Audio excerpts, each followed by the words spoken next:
ఒక నియోజకవర్గం, ఒకే ఎన్నిక, కాని ఫలితం పూర్తిగా తలకిందులు.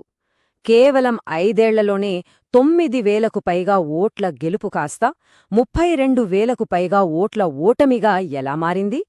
ఇది కేవలం అంకెల గారాడి కాదు, ప్రజల ఆకాంక్షలకు, ప్రభుత్వాల పనితీరుకు మధ్య ఉన్న సంబంధాన్ని చెప్పే ఒక పెద్ద గుణపాఠం. ఈ విశ్లేషణలో మనం కొడంగల్ నియోజకవర్గంలో ఆ 32,000 ఓట్ల వెనకున్న అస్సలు కథేంటో చూద్దాం. పదండి. ఒకసారి ఈ నంబర్లను చూడండి. 2018లో 9,319 ఓట్ల ఆధిక్యంతో గెలుపు. సరిగ్గా 5 ఏళ్లు గడిచేసరికి 2023లో 32,532 ఓట్ల భారీ తేడాతో ఓటమే. అంటే గెలుపు, ఓటముల మధ్య స్వింగ్ దాదాపు 42,000 ఓట్లు. ఇది మామూలు మార్పు కాదు, కొడంగల్లో వచ్చిన ఒక రాజకీయ భూకంపమిది. ఇంత పెద్ద మార్పు ఎందుకొచ్చింది? ప్రజల తీర్పులో ఇంత తీవ్రతకు కారణమేంటి? ఈ కథను నిజంగా అర్థం చేసుకోవాలంటే ముందు మనం కొడంగల్ నేల స్వభావాన్ని, అక్కడి మనుషుల్ని అర్థం చేసుకోవాలి. ఇది ప్రధానంగా వ్యవసాయ ఆధారిత గ్రామీణ ప్రాంతం. ఇక్కడున్న 2 లక్షలకు పైగా ఓటర్ల బతుకులు భూమితో, పంటల్తో, నీటితో ముడిపడి ఉంటాయి. వాళ్ల కష్టసుఖాలే ఎన్నికల ఫలితాలను శాసిస్తాయి. ప్రతి ఎన్నికల ఫలితం ఒక సమాధానం లాంటిది. దాన్ని అర్థం చేసుకోవాలంటే మనం క్షేత్రస్థాయిలో ప్రజల గొంతుని వినాలి. సరే, ఇప్పుడు మనం ఒక పరిశోధకుడిలా ఈ రాజకీయ భూకంపానికి దారితీసిన అసలు కారణాలను, ప్రజల అసంతృప్తి వెనక ఉన్న ఆధారాలను ఒక్కొక్కటిగా బయటకు తీద్దాం. మన విశ్లేషణలు ప్రధానంగా 4 బలమైన కారణాలు స్పష్టంగా కనిపించాయి. మొదటిది రైతుల కష్టాలు. సాగునీటి ప్రాజెక్టులు ముందుకు సాగకపోవడం, నీటి కొరత వాళ్లను తీవ్రంగా దెబ్బతీశాయి. ఇక రెండోది ఫార్మాసిటీ భయం. మా భూములు పోతాయేమోనని ప్రజల్లో ఒక రకమైన ఆందోళన. మూడోది సంక్షేమ పథకాలు. రైతుబంధు, దళిత బంధులాంటివి సరైనవాళ్లకు చేయటం లేదన్న కోపం. ఇక ఆఖరిగా యువత.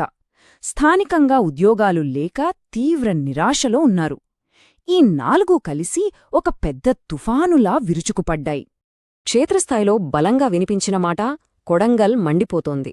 ఇది కేవలం ఒక నినాదం కాదు, అది రైతుల ఆవేదన, వాళ్ల గుండెలోంచి వచ్చిన మాట, భూమిని నమ్ముకున్న వాళ్ల ఆందోళన. ఆ వేడి, ఆ ఆవేదనే అంతిమంగా ఓట్ల రూపంలో బయటకొచ్చింది. ప్రజల సహనానికి కూడా ఒక హద్దుంటుంది కదా. సమస్యలు ఎక్కడైనా ఉంటాయి, నిజమే. కానీ ఒక పాలనా వ్యవస్థ వాటిని ఎందుకు గుర్తించలేకపోయింది, ఎందుకు స్పందించలేకపోయింది? ఇది కేవలము ఒక వ్యక్తి పొరపాటా, లేక మొత్తం సిస్టమ్ ఫెయిల్యూరా? ఇక్కడే మనం ఒక విషయం గుర్తుంచుకోవాలి. రాజ్యాంగం మనకు భావ ప్రకటనా స్వేచ్ఛనిచ్చింది. అయితే అది బాధ్యతతో కూడి ఉండాలి. ప్రజల ఆవేదనను, వారి సమస్యలను గౌరవంగా విని అర్థం చేసుకోవడం ఏ పాలనా వ్యవస్థకైనా ప్రాథమిక కర్తవ్యం. ఈ ఓటమికి 2 రకాల శక్తులు కారణమయ్యాయి. బయటివించి చూస్తే 9 ఏళ్ల ప్రభుత్వ పాలనపై సహజంగా వచ్చిన వ్యతిరేకత, రైతుల ఆర్థిక కష్టాలు. మరోవైపు ప్రతిపక్షం చాలా పక్కాగా డేటాతో చేసిన ప్రచారం. అదే సమయంలో పార్టీ లోపల ఏం జరిగింది? క్షేత్రస్థాయిలో ప్రజల అసంతృప్తిని సరైన సమయంలో పసికట్టలేకపోయారు. పరిస్థితులకు తగ్గట్టుగా తమ వ్యూహాలను మార్చుకోలేకపోయారు. దీనివల్ల కిందిస్థాయి క్యాడర్ కూడా నిరసించిపోయింది.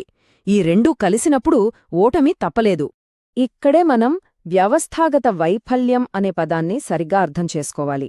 సింపుల్గా చెప్పాలంటే ప్రజల నాడిని పట్టుకోలేకపోవడం, అంటే సెన్సింగ్ ఫెయిల్ అవ్వడం.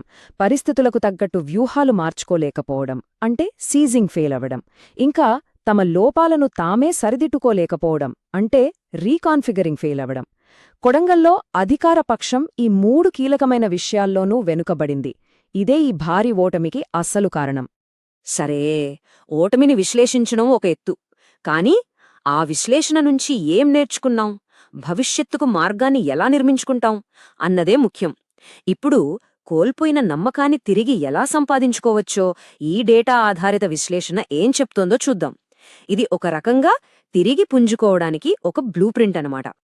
నమ్మకాన్ని తిరిగి పొందాలంటే మాటలు కాదు, చేతలు కావాలి.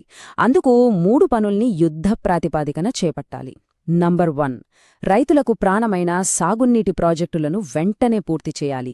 నంబర్ 2, రైతు బంధు లాంటి పథకాలు నిజమైన అర్హులకు సమయానికి చేరేలా వ్యవస్థను పటిష్టం చేయాలి. ఇక నంబర్ 3, గ్రామీణ యువతకు స్థానికంగానే ఉపాధి అవకాశాలు కల్పించాలి.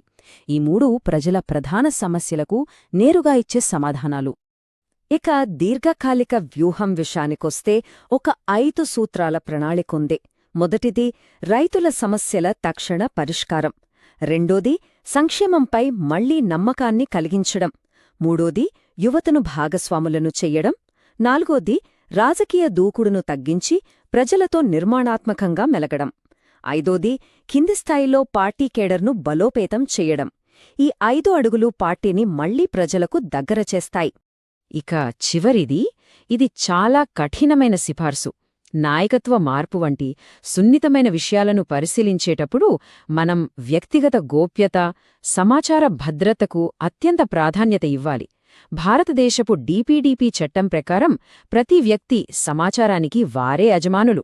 వారి అనుమతి లేకుండా వారి సమాచారాన్ని విశ్లేషించడం సరైన పద్ధతి కాదు.